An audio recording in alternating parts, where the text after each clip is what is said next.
Greetings. Today I'm working on a little special project.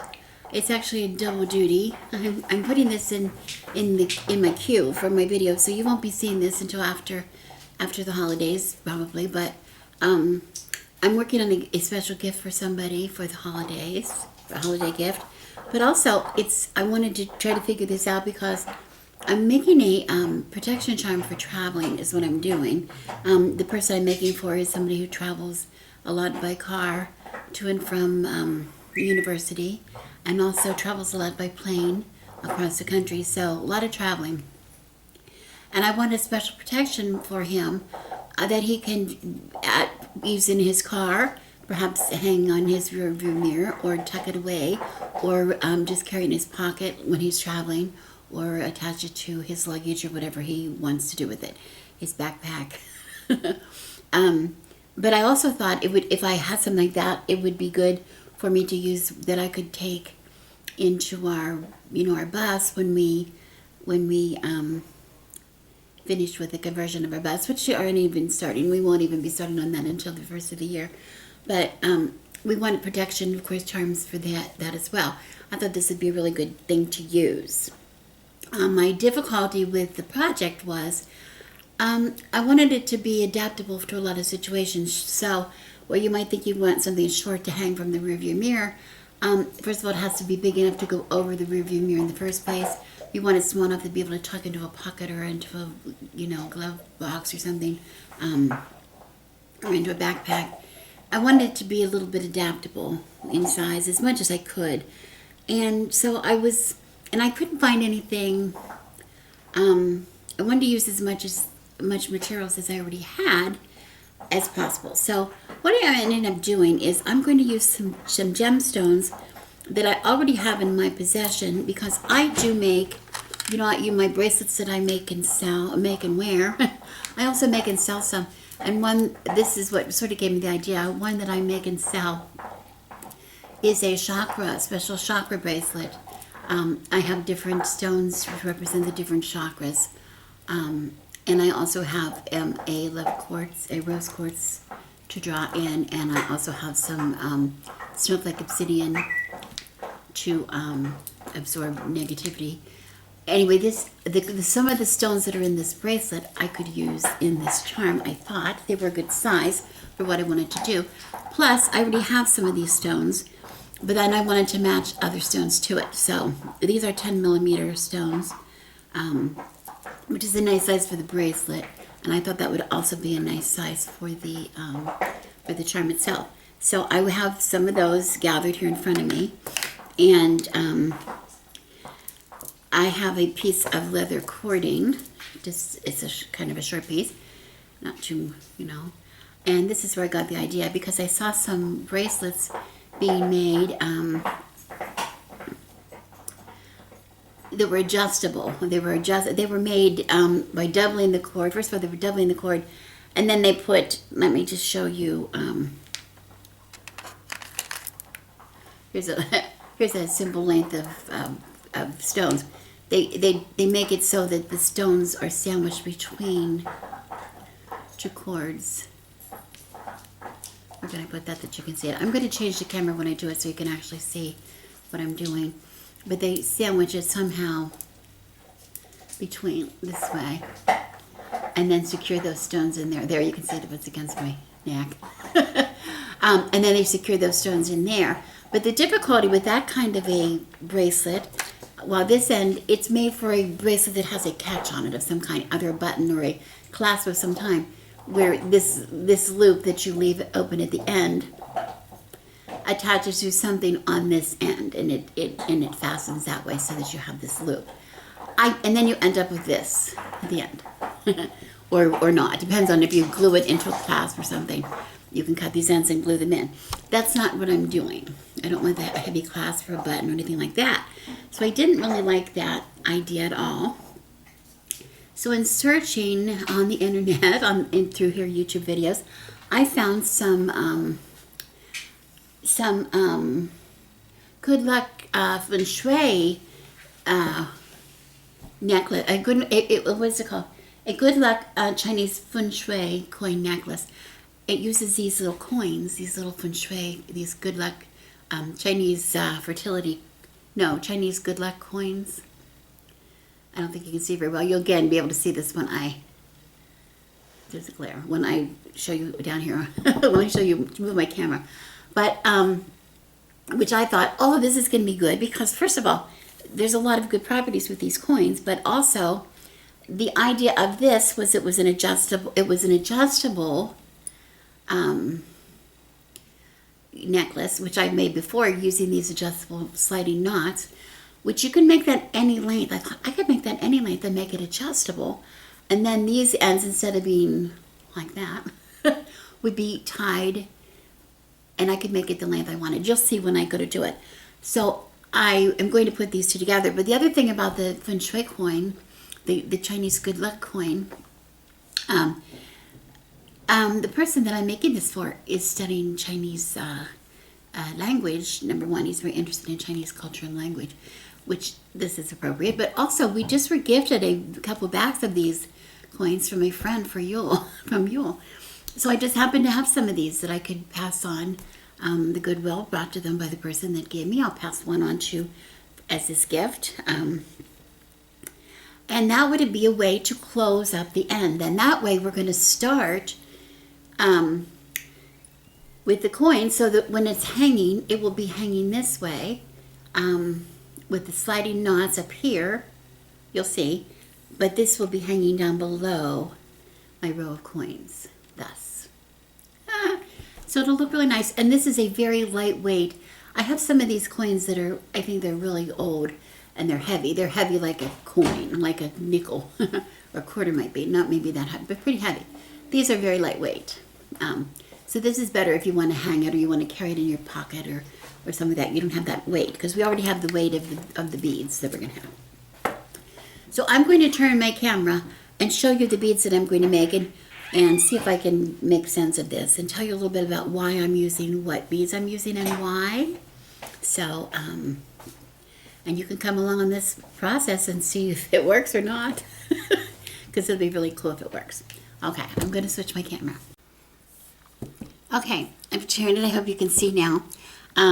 Here's my cord. You can see. I don't know what size it is. It was just a piece of leftover cord I have, leather cord. It's rather thin, but it's going to, I hope it'll work. I'm just looking for the middle. I'm going to start here at this end. And here's my coin. Maybe you can see the details a little better on the coin. This is has some, there's dragons here on the back. I consider this the back because this is the side that has the Chinese characters on it. I don't think you can see them because of the glare. I don't know what they mean. But the side with the characters, there's 4 different characters on it, is supposed to be the top if it matters. In this charm, I'm not sure if it will matter. But I'm going to consider this to be my top. And I'm just going to start by doubling over my thread. I found the middle, approximately the middle, because I don't know how long I need yet, my cord. And I'm going to put it into the, and I don't know what's up or down or inside or outside. I'll go by the back. Well, it doesn't matter because the dragon's one up and one down, so go sideways, it goes that way. And I just put it in the loop, and I'm going to take these ends, you know, this kind of a knot, and put it back through the loop and pull. Whoops. There's my camera. Sorry. I have this towel here so you can maybe see, because my dirt table wouldn't be very good to see. So as I'm pulling through now, I can take the opportunity to stop and get these aligned straight beside each other, so they will go in straight rather than bent.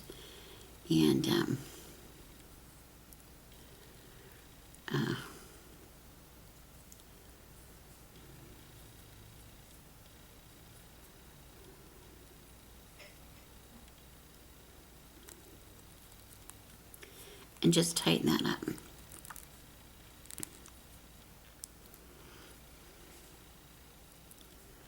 As well as I can.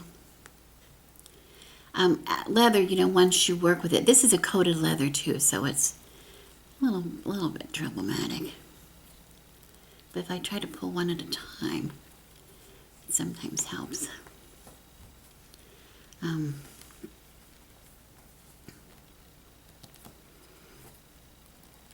It has a memory though. Once you start, this is it. I just wanted to lay kind of flat like that. Okay, so that it lays flat on the coin, and here's the back. Okay, and it's going to be spaced a little bit like that in the back. That's fine. And here are my characters. I can see my characters on this side, and on the back I see the dragons, one on each side. So that's where it's fine for the purpose. And then I'm going to take this. I'm going to make another knot, a second knot, right above here, the same way. I'm going to take an overhand knot around my finger or two, and I'm going to put the ends in here, and I want to work this knot so that I want to gradually work it down so that it sits on top of the knot that's there. It's already there. So it makes somewhat of a space, a bit of a space between the coin. There we go. Between the coin and the charm, which will be above. So if I look at it this way, you can see how it hangs. And here's the back. It's not very neat, but it'll be fine. Okay, now this is where I'm going to go away. Now, what I want to say is, if we were going to make the necklace, these ends would come down this way. We would make a loop, and then these ends would be knotted with a slip knot here. However long we want the necklace to be, they would be knotted here, and they would be on these slide knots. So that's how you get it to adjust. But we're gonna stop because we're not ready to do that. We want to add the beads, my special charms, in between this end and the end that's going to, so this is going to actually hang down. So I'm going to stop and I'm going to get my beads together. And this is going to be with a whole new method of making a bracelet. This is the wrap bracelet where the beads are actually going to be sewn onto the leather straps. We're going to do that next. Then we will come back and do the slide knot. Okay, 21st century problems. This is my favorite topic. I had my materials, but I couldn't find my beading needles. So we're right now just like 2 days before Christmas, and we're having company coming tomorrow, and I'm kind of in a hurry. My husband took off down to Michael's to get some beading needles, and I don't have the paper, but they sent it a little pack of beading needles with a package of beading needles like this, and another thing like this that had 2 of these needle threaders in it. You're familiar with that. Which they're pretty cheap, but anyway. I pulled out a needle and I went to use my beading thread, which is even smaller than what the directions called for. And I couldn't get the thread, I couldn't get it to fit. I couldn't get this needle threader to go into the actual needle, the eye of the needle. It would not go, it was too big. I couldn't even get my thread barely to go in there. I tried to do it and I broke the other one. This was 2 in this package. It completely broke. It's gone. And I bent the needle. I bent the needle. It was crazy. So I took another needle and I took a little stray pin like this, and I took it in the eye of the needle and enlarged the eye a little bit. And then I was able to get the thread onto the needle, but barely. Okay, now this process, remember we're going to be sewing the beads in here, between here, they're going to be there's going to be a line of them this way. They're going to be turned that way. And they're going to be sandwiched between these 2 pieces of leather like this. I'll just lay them in here right now so you can see it. It's going to look like that. Whoops. Coming up. There we go. Coming up. I can't get used to this camera. this camera angle. But anyway, they're going to be coming up here's the coin, the knot, and then they're going to be coming up, laying in a row. Okay, up the channel, right? Up the channel. They're going to be secured, and they're going to be sewn in there. A process that uses this beading needle, and sewing around these strips of leather, through the bead, around the strips on the other side, back through the bead. There's probably a series of maybe 3 times. I'm going to go ahead and put this on, do this myself. Not put this on camera. I will link below to the method that I use so that you could follow the person who I followed. Much better to follow the person who knows what she's talking about than me, who does not know what she's talking about. That's not my strength. But then if you want to make something like this for yourself, that's a really good do it. But before I do it, and maybe when I come back, I will, the last couple, I will sew those on with you so you see what I'm doing. But basically, I'm going to, before I'm ready to do this, I'm going to secure my thread, knot it around here and secure the knot somewhere in this knot that I made down here. So I hide it and then bring it up into these beads. But before I do that, before I cut, I want to talk to you a little bit about the beads that I'm using. Because while I'm not an expert in putting this together, I'm kind of an expert. I'm not an expert, but I know a lot more about what I'm talking about with the beads. Okay, and I've selected 10 different beads to go on in my charm.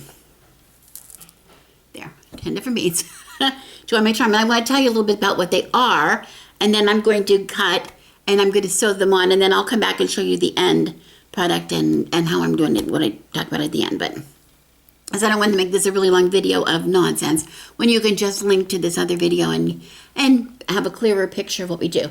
But first of all, I want to tell you something about the beads.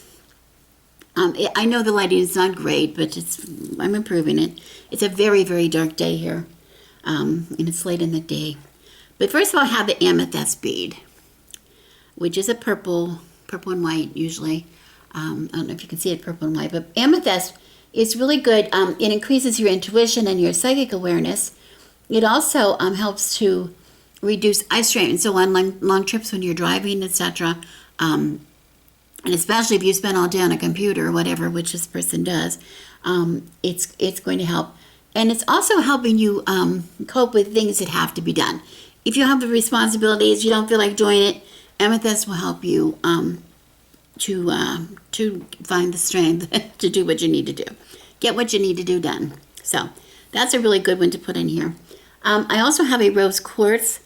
In here, rose quartz, it doesn't really look like. And by the way, these are all supposed to be 10 milliliter beads, and I think you can see that they're not even, some are much bigger than others, so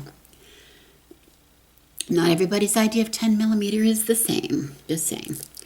That's why most of my beads come from one source, but in this case I had to get use another source for a couple of these beads, and that's what happens. They're not going to be exactly the same, but for my purposes, it's perfect. Here I have a rose quartz bead, gemstone, which I love a rose quartz. It's usually very pink. It turns white after a while. Some of it is white to begin with. That's okay. It still has the properties, whether it has color or not. Rose quartz is a very soothing and calming gemstone. It helps you to release negative emotions. If you have any stress or grieving or a broken heart, even, it helps you to it gives you ways to helps you release those emotions rather than having that being released in your actions. So it's really good if you're having a trip and you're emotional and you're having a lot of stresses, or you're traveling with not the best circumstances. It helps you to keep attention to what you're doing rather than worrying and having emotions of clouds your judgments or clouds your decision making. Very lovely that way. Okay, we have a malachite, this pretty like green and black sort of stripy bead. It's a very highly protective bead. It is good for balancing. It's also good to bring, it says it brings fidelity to relationships. Well, that could be good with just relationships, but also like people that you meet along your travels. It helps to make sure that the people that you're meeting and you who are interacting with you are people that are don't mean you harm. They mean you, they mean to be friendly and helpful rather than harmful and opportunistic. So that's a really good stone for this. It also helps the user, the person who is carrying this charm, to discharge some negative energies and any old patterns like that they might have, like always being late, always running late, or always being, careless or not paying attention to their surroundings. Getting rid of those old patterns, okay? I keep pushing that out of the way. Okay, another stone that's going to come in to play is here we have a honey calcite. Honey calcite, which is also called sometimes an amber calcite, this pretty yellow honey-colored stone. Calcite itself is a very good protective stone, but honey calcite is good to amplify the energy and your psychic abilities, help you being grounded, and what they call relaxing into life. Getting into your surroundings, being grounded, but also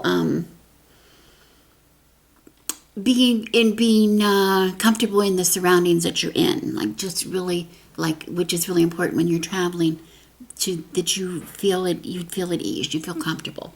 Okay. It also helps you look at situations with a new light. Maybe plans don't always go the way you think they're going to go, but honey calcite will help you maybe see that that's going to be okay. That it's not as bad as you think it is, just because it's different. It also will strengthen your memory, so that is a really good thing. Remembering everything you need to do when you're traveling. Okay, that's important. Okay, another one that we have here is a sodalite. Sodalite is usually blue and white, marbly with some tones of black in there. I love sodalite. That's one of the regular stones that I wear all the time. Sodalite is really good for helping you with communication. For me, it helps you with communication, but it also helps you use logic and your intuition rather than your emotions to deal with things that you have to deal with maybe problems that come up. Keeps you emotionally balanced. Increases your ability to focus your energies where they need to be focused. So these are all good things that happen when you're traveling, when you're trying to keep a schedule or getting where you want to go, and maybe having, your you could have if things, trouble with traffic or trouble with, weather, or trouble with delayed flights or whatever it is, and a lot of strangers, a lot of close quarters, etc. So, that will help you with that. Okay, we also have here, we have a red jasper. I love red jasper. Red jasper I use on my chakra bracelet. A red jasper is full of grounding earth energy, and I love that because I'm a water sign, water everywhere. Grounding with red jasper helps that with the earth energy, brings some of the earth energy into me. But this is for anybody, it's really good. It aids in resolving difficult situations, achieving goals, making progress, 1 foot on the ground and 1 foot in front of the other kind of energy. It's also very a nurturing stone. It's called the Supreme Nurturer, actually. And it is something that induces kindness in other people and in yourself, like helps you to be kind in situations to the ticket counter or some of the person who lost your luggage or whatever. Helps other people be kind to you and has people be helpful to you and kind to you. So that's a really good stone in this case. We have, let's see, we have,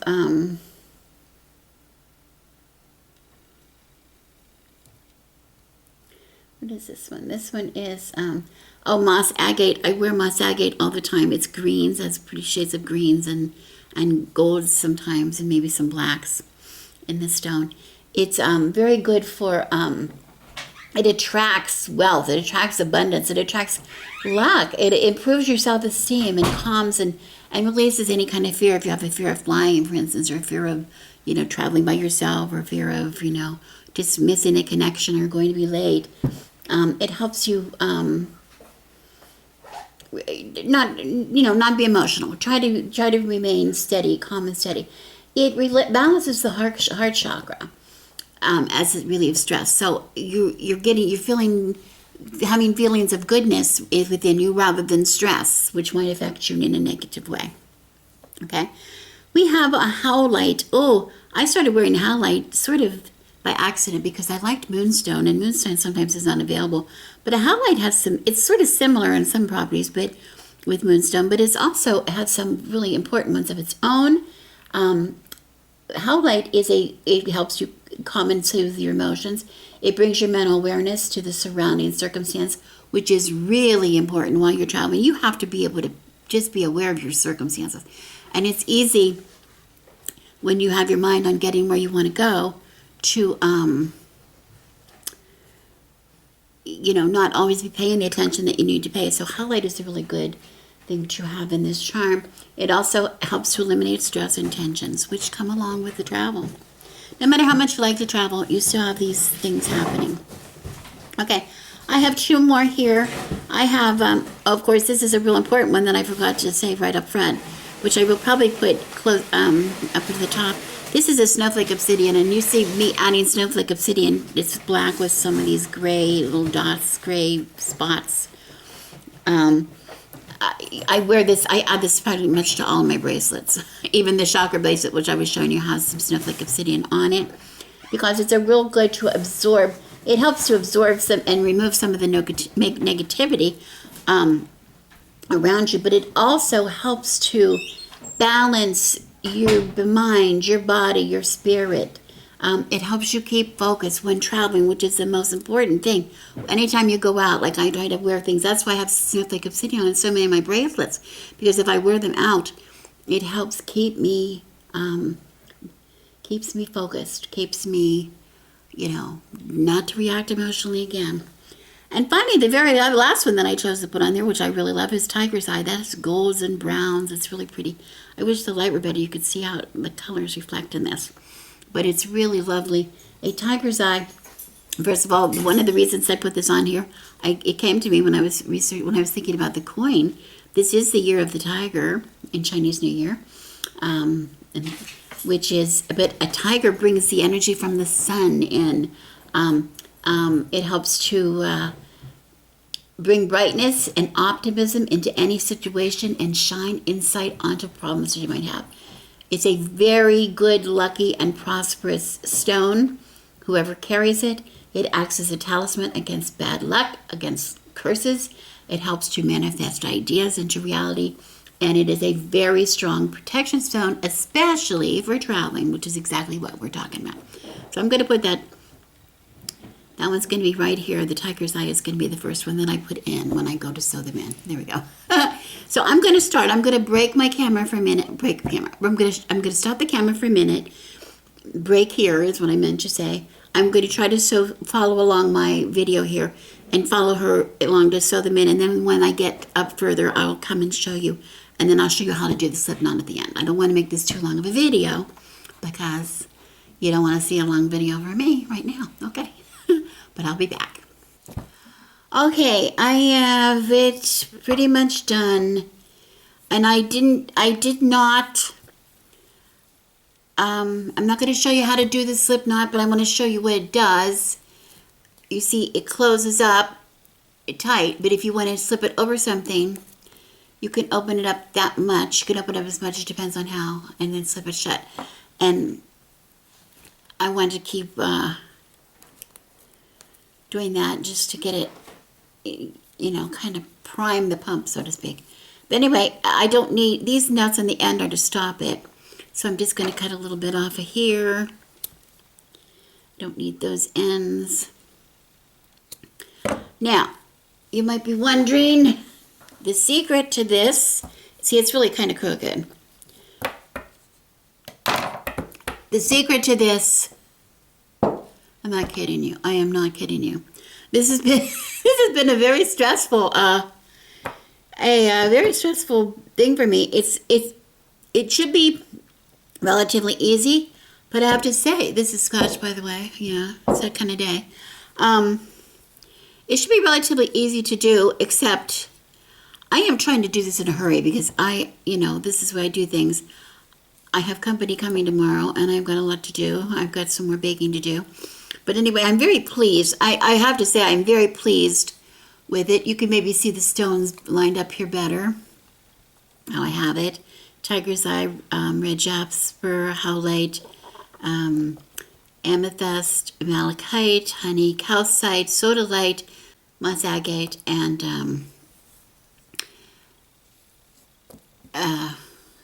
Rose Quartz, and then finally Snowflake Obsidian. And there's my coin on the end, and I think it looks wonderful. And it's not heavy. It's small. He can put it in his pocket or put it in, but also he can get it over a rear view mirror if you wanted to. That's why I wanted to do this slip knot. Pull the ends. This is how you get it the whole way open. See, it's just stiff. It's just because it hasn't been done. And then to close it, you pull the ends. Okay. So I'll probably give it to him like that so he can see that it's adjustable. Okay, but I'm really very satisfied. It's very lovely. It hangs a little bit crooked right now, but I think as it hangs or whatever, it'll straighten out a little bit. I kind of left the stones. I didn't want to put them close up together, so there was a little bit of fluidity in the movement. I added this little tiny moonstone at the bottom because that little space was too narrow in that little V where the cords met to get my 10 millimeter bead in there. So I put a little moonstone at the bottom. So it looks cute. I think it looks cute. Anyway, Merry Christmas. Thanks for watching. And I'm Rebecca, and I wish you blessings.